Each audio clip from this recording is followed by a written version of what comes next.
साथियों, आज के इस वीडियो में हम बात करेंगे अगर आप एक सीनियर सिटीजन हैं और आपने बैंक में, पोस्ट ऑफिस में या कहीं भी फिक्स डिपॉजिट करवा रखा है, या फिर आपके परिवार में कोई व्यक्ति सीनियर सिटीजन है और आपने उनके नाम पे एफडी करवा रखी है, तो उस एफडी पे जो आपको इंटरेस्ट इनकम होती है ना, वो इंटरेस्ट इनकम अगर एक सर्टेन लिमिट से ज़्यादा हो जाती है, उस लिमिट की भी बात करेंगे। अगर उस लिमिट से ज़्यादा हो जाती है तो बैंक आपका उस इंटरेस्ट में से 10% का टैक्स काट लेता है।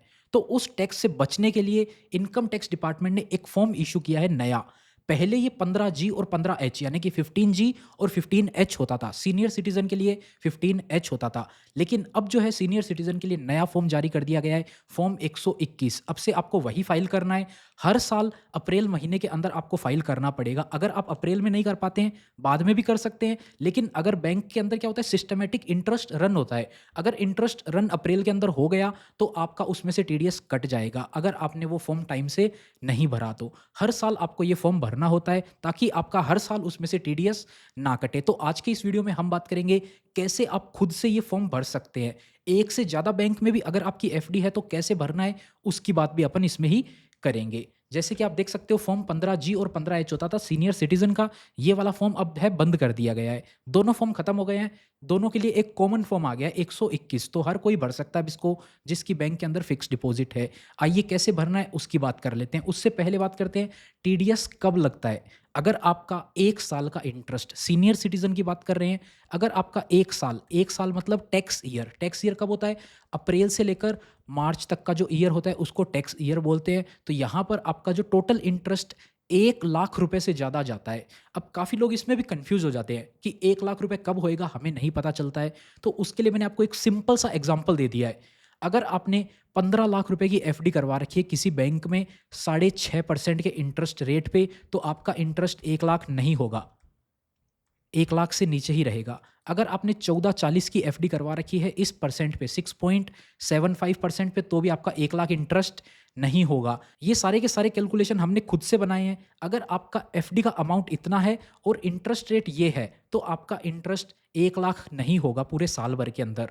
अगर आपकी 12.5 लाख की एफडी है और बैंक आपको 7.75% ब्याज दे रहा है, तो आपका इंटरेस्ट 1 लाख से नीचे ही रहने वाला है। वहीं आप देखेंगे, हमने पूरा एग्जाम्पल दे दिया, 6% से लेकर के 0.25 के गैप से आपको सारे एग्जाम्पल मिल जाएंगे। 6, सवा 6, 6.5, 7.5, 7, सवा 7, 8, सवा 8, 8.5, सारे एग्जाम्पल दे दिए। लगभग जो इंटरेस्ट रेट हैं वो 6 से लेकर 8.5 के बीच में ही मिलेंगे आपको सभी बैंक के। तो यहाँ पर सबका एग्जाम्पल दे दिया। अगर आपने 6% पे एफडी करवा रखी है, 16,20,000 का मैक्सिमम अमाउंट है जिसकी आप एफडी करवा सकते हैं बिना टीडीएस के। अगर आप 16-20 से ऊपर की एफडी करवाएंगे, 1 लाख से ऊपर जाएगा और आपका टीडीएस कट जाएगा। 16-20 के नीचे आप कितनी भी एफडी करवा सकते हैं अगर आपकी एफडी 6% पे है। वहीं अगर आपकी एफडी 8.5% पे है, तो आप मैक्सिमम 11,30,000 की एफडी करवा सकते हैं। इससे ज़्यादा की एफडी करवाएंगे तो आपका इंटरेस्ट जो है वो 1 लाख से ऊपर हो जाएगा और बैंक उसमें से टीडीएस काट लेगा। अब टीडीएस से आपको बचना कैसे है, उसके लिए फॉर्म 121 भरना पड़ेगा। इन इन कंडीशन में ये मैक्सिमम अमाउंट है, मैक्सिमम अमाउंट है। इस परसेंट पे अगर आप एफडी करवाते हैं ना, तो ये मैक्सिमम है। इसके नीचे करवाएंगे एफडी तो आपको तो ज़रूरत ही नहीं है फॉर्म 121 भरने की। अब बात करते हैं, आपकी 2 बैंक में एफडी है। पहला एग्जाम्पल ले लेते हैं। आपकी एक बैंक में एफडी है, वहाँ से आपकी इंटरेस्ट इनकम आती है 1,20,000, और दूसरे बैंक में जो आपकी एफडी है वहाँ से आपको इंटरेस्ट इनकम आती है 2 लाख। आपके पास टोटल ये 2 ही इनकम है। इसके अलावा आपकी कोई भी इनकम नहीं है। पहले बैंक में 1,20,000 है, दूसरे बैंक में 2 लाख इंटरेस्ट है। अपन ने ये एग्जाम्पल ले लिया। अब इंटरेस्ट कैसे कैलकुलेट करना है आप खुद से भी कर सकते हो। यहाँ पर 2 एग्जाम्पल ले लिए। अब अपन पहले बैंक के अंदर जाएंगे, 1,20,000 अपना इंटरेस्ट है, तो वहाँ पे अपने को फॉर्म 121 कैसे भरना है, दूसरे बैंक में कैसे भरना है, दोनों अलग अलग होंगे। तो दोनों की बात करेंगे। पहले बैंक की बात करते हैं। अगर आपका इंटरेस्ट इनकम 1,20,000 है, क्या चेंज होएँगे उसकी बात अपन कर लेंगे, बाकी सब सेम है। नाम सेम रहना है, एड्रेस आपको अपना डालना है, पैन नंबर आपको अपना डालना है, स्टेटस में आपको इंडिविजुअल डाल देना है, INDIVIDUAL, इंडिविजुअल। रेजिडेंशियल स्टेटस में आपको रेजिडेंट लिख देना है। ये रेजिडेंट यहाँ पर लिखा हुआ स्पेलिंग साफ दे रखी है। अगर आप एक रेजिडेंट हैं, 60 साल से अधिक उम्र है क्या, सीनियर सिटीजन की बात कर रहे हैं, तो आपको यस पे टिक कर देना। यहाँ पे ऑप्शन मिलेगा, ईमेल आईडी अपनी भर देनी है, यहाँ पर 91 लिख देना है, प्लस लगा के अपना मोबाइल नंबर यहाँ पे आपको डाल देना है।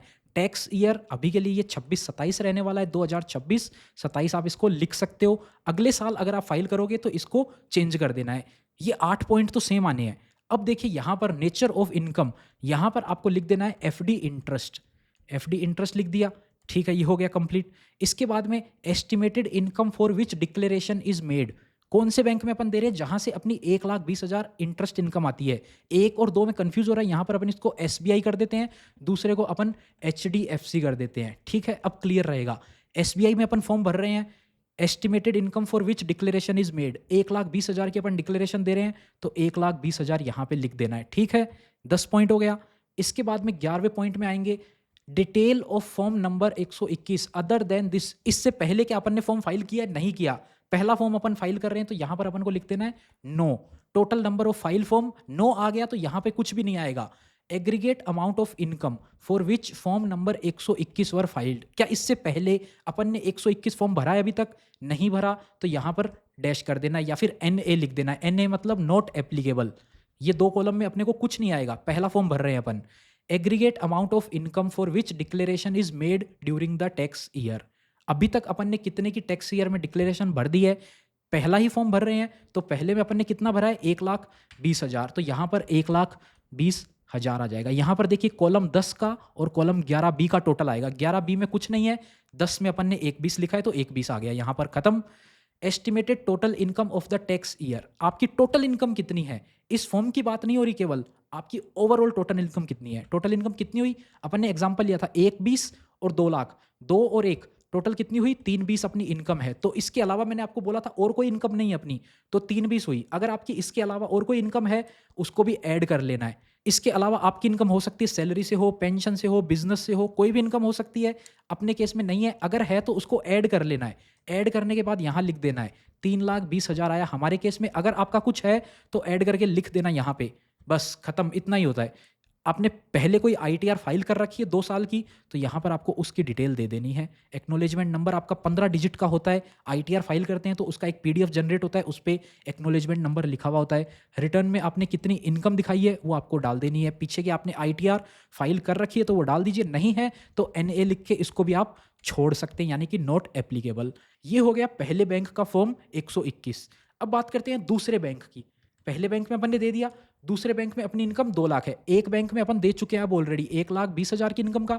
अब दूसरे बैंक में SBI में ये फॉर्म आप भर के दे आएंगे। अब चलेंगे अपन HDFC में जहां पर अपनी इंटरेस्ट इनकम 2 लाख है। एक आपने भर दिया अब दूसरे में, तो ये वाली चीज़ें तो सेम है, यहाँ पर कुछ भी नहीं करना है। नेचर ऑफ इनकम भी सेम है। 10वें पॉइंट में अब यहाँ पर आपको डाल देना है 2 लाख रुपए। 2 लाख का अपन फार्म भर रहे हैं ना ये वाला, तो यहाँ पे आपको 2 लाख लिख देना है, खत्म।